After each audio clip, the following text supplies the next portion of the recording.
Assalamualaikum. Waalaikumsalam, Pak Guru. Mohon maaf mengganggu masih di stasiun. Aman kondisi? Aman, aman. Gini Oke. ya, atau gini, Kayak tadi aja. gini, oke. Nah, gitu saja. Oke, aman. Mohon maaf mengganggu perjalanan pulangnya Pak Guru. Bagaimana perjalanan ke Jakarta hari ini? Lancar ya? Diteror, Hah? Serius? diteror sama kemacetan. Lewat. Ini saya nelpon tuh Zoom tuh karena saya ngerasa ada yang harus diupdate nih. Menteri Agama kita menyampaikan bahwa Menjadi seorang guru itu mulia sekali. Ya. Halalan thayyibah. Ya. Rezekinya itu. Insya Allah. Maka itu jangan ikut-ikutan terhadap para pedagang. Emang tujuannya mencari uang. Sedangkan guru itu tujuannya mulia. Bagaimana memintarkan anak orang. Ya.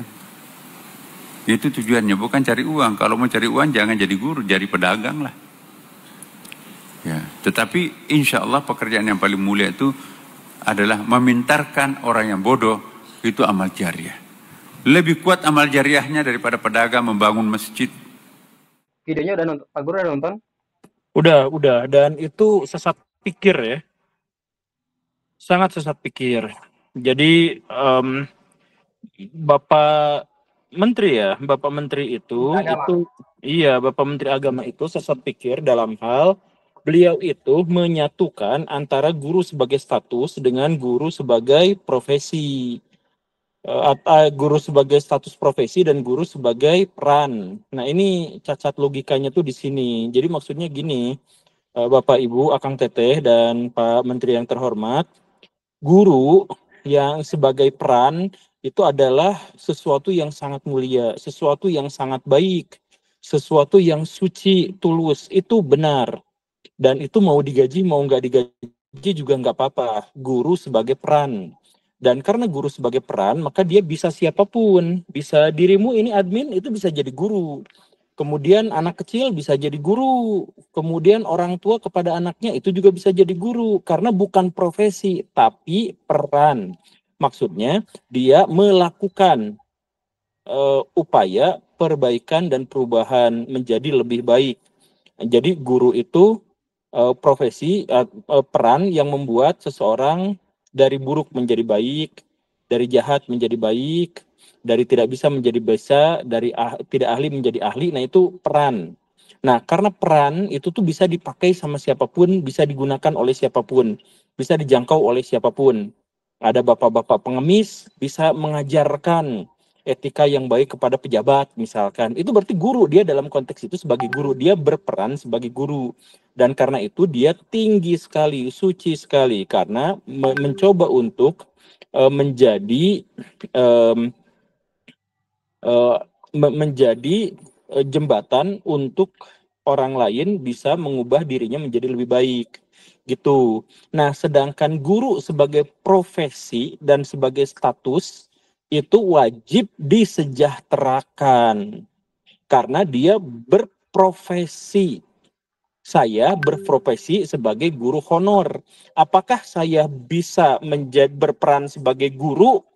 Bisa iya, bisa tidak. Karena ada guru yang cabul, ada guru yang tidak benar, ada guru. Dia berprofesi sebagai guru, tapi tidak berperan sebagai guru. Ada yang tidak berprofesi sebagai guru, tapi berperan sebagai guru. Itu juga ada. Roma Irama itu bukan guru. Rocky Gerung itu bukan guru. Tapi dia berperan sebagai guru. Nah, itu yang harus diapresiasi. Itu yang disebutnya sebagai imbalannya langit, imbalannya pahala. Tapi kalau guru sebagai profesi itu wajib disejahterakan secara material. Jadi Pak Menteri Agama itu telah mengaburkan, mungkin terlalu lama di pesantren Anu gitu ya. Eh, jadi telah mengaburkan guru sebagai status dan guru sebagai peran. Itu gagalnya. Maaf Pak ya, Menteri. Tapi kalau misalkan Pak Guru tadi nge-mention bahwa itu termasuk cacat pikir, bisa nggak sih dibalikan kalimatnya tuh ke dia sendiri bahwa dia kan pejabat publik mengabdi pada publik, dia jangan berharap gaji besar. Bisa dilempar balikan gitu nggak? Nah, itu kalau dirinya adalah pejabat,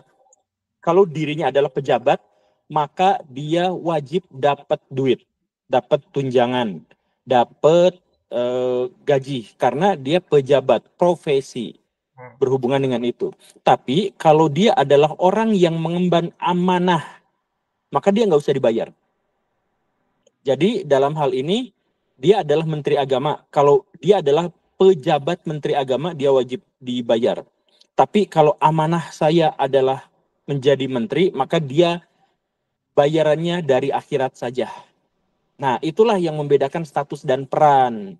Sama seperti pemimpin dan bos, sama seperti pembelajar dan siswa gitu. Siswa itu status, peran itu pembelajar. Siswa itu wajib ada di dalam kelas. Pembelajar tidak wajib ada di dalam kelas. Nah, kayak gitu. Jadi guru sebagai profesi dan guru sebagai peran itu berbeda, Pak Menteri. Begitu. Berarti semua hal itu harus dibedakan antara perannya dan profesinya gitu. Dan statusnya, iya. Jadi gini, yang dimaksud dengan status itu adalah semua yang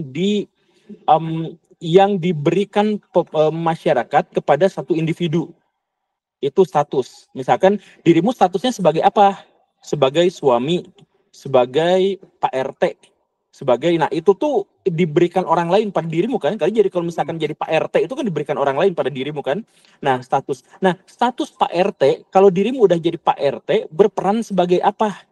Apakah sebagai pejabat yang menyambungkan lidah rakyat atau sebagai orang yang memanfaatkan jabatan untuk kepentingan sendiri? Nah, itu perannya. Peran itu adalah semua hal yang layak dilakukan sesuai dengan status seseorang. Jadi statusnya pemadam kebakaran. Perannya apa? Memadamkan api. Statusnya adalah seorang suami. Perannya apa? Ya berarti melindungi, mengayomi, dan menafkahi keluarga. Nah gitulah, itu status dan peran. Gitu. Oke, itu Pak Menteri ya. Aduh, kayak bisa nggak sih pejabat-pejabat tuh pelan-pelan satu-satu gitu. Jadi dengan statement Pak Menteri kan siang ini ya Pak Guru. Statement Menteri HAM kemarin saya bacakan. Saya udah kirim juga ke Pak Guru. Ini Menteri HAM menyatakan bahwa teguran PBB soal kekerasan demo terlambat, udah telat. Too late. Ya. Terus kemarinnya lagi Pak Prabowo menyatakan bahwa saya sampaikan ke Kapolri, saya minta semua petugas dinaikin pangkat. Dinaikin pangkat luar biasa karena bertugas di lapangan, membela negara, membela rakyat, ya kan, menghadapi anasir-anasir. Kalau demonstran murni yang baik, justru oleh aparat harus dilindungi. Hak menyampaikan pendapat dijamin oleh undang-undang.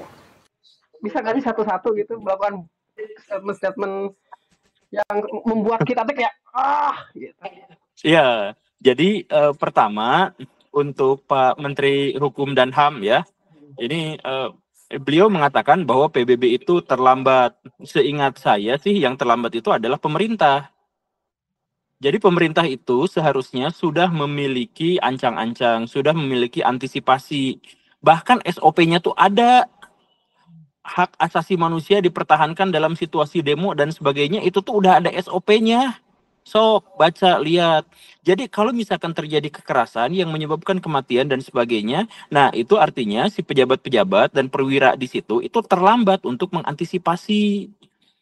Sok, begitu. Jadi yang terlambat itu bukan pernyataan dari PBB, tapi tindakan langsung dari pemerintah. Itu hal yang pertama. Kemudian Pak Prabowo menaikkan pangkat ya.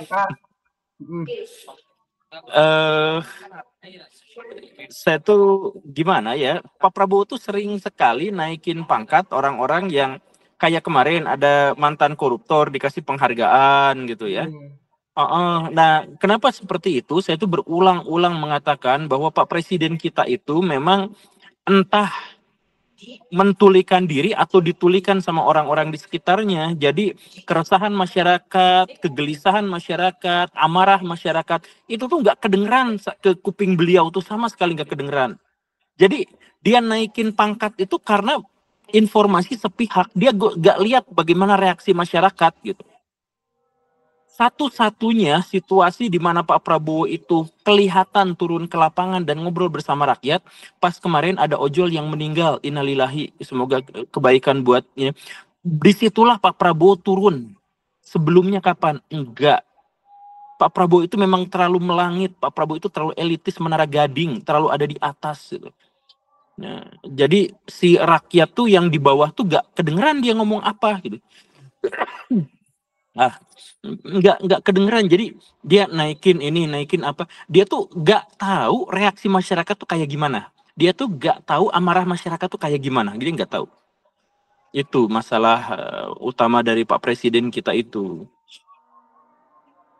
Dan soal ini Pak Guru, karena Pak Guru sedang dalam perjalanan, saya kayaknya nggak bisa lama. Saya mau menginfokan bahwa video yang tadi Pak Guru buat tentang Puan, Ya, itu saya ringkas, saya potong, dan di TikTok langsung di take down. TikToknya di take down nggak? TikToknya sih aman ya, tapi si video tersebutnya tidak bisa di take down. Jadi kayak mungkin terlalu ini. Enggak, jangan. Jadi saya ini jelasin aja di sini ya. Jadi TikTok itu memang rawan sama take downan. Kalau misalkan yang marah itu cukup kuat gitu. Dan saya tuh di TikTok tuh udah di take down 2 kali. Berkali-kali Pak Guru, saya berkali-kali videonya. Bukan videonya, ini mah akunnya. Oh, akunnya. Oh ya. Akunnya iya. pernah di take down. Jadi dan keluarga Ibu Mega dan keluarga Ibu Puan ya sama aja itu ya. Itu tuh memang relatif kurang mentolerir adanya kritik gitu. Jadi coba gini, buru-buru di-share ke orang lain biar orang lain yang ngepost. Kayaknya reuploader masih aman-aman aja, nggak di akun kita sendiri ini take down videonya. Iya, jadi Ibu Puan saya mohon maaf, Ibu Megawati saya mohon maaf, kritik itu adalah kritik yang membangun. Kita mengetahui bersama, tidak usah saya sampaikan juga, kita ketahui bersama bahwa Ibu Puan itu sampai sekarang tidak kunjung menampakkan prestasinya, tidak kunjung menunjukkan kompetensi kredibilitasnya sebagai pemimpin dari lembaga tinggi negara. Bayangkan Bapak Ibu, di seluruh Indonesia tuh ada begitu banyak orang yang berprestasi, ada begitu banyak orang yang hebat, ada begitu banyak orang yang berkompeten di bidangnya. Nah, seharusnya orang-orang yang sangat dan paling berkompeten lah yang ada di jajaran elit tertinggi DPR. Karena mereka tanggung jawabnya besar. Ini Ibu Puan kalau tidak mau mundur atau maksudnya kalau tidak mau dikritik atau kalau tidak mau turun, ya tunjukkan prestasinya, tunjukin kinerjanya, tunjukin kontribusinya. Bukannya justru malah anti kritik hal-hal yang seperti ini tuh gitu. Dan kritik tuh bukan bagian dari kebencian, bukan bagian dari keburukan.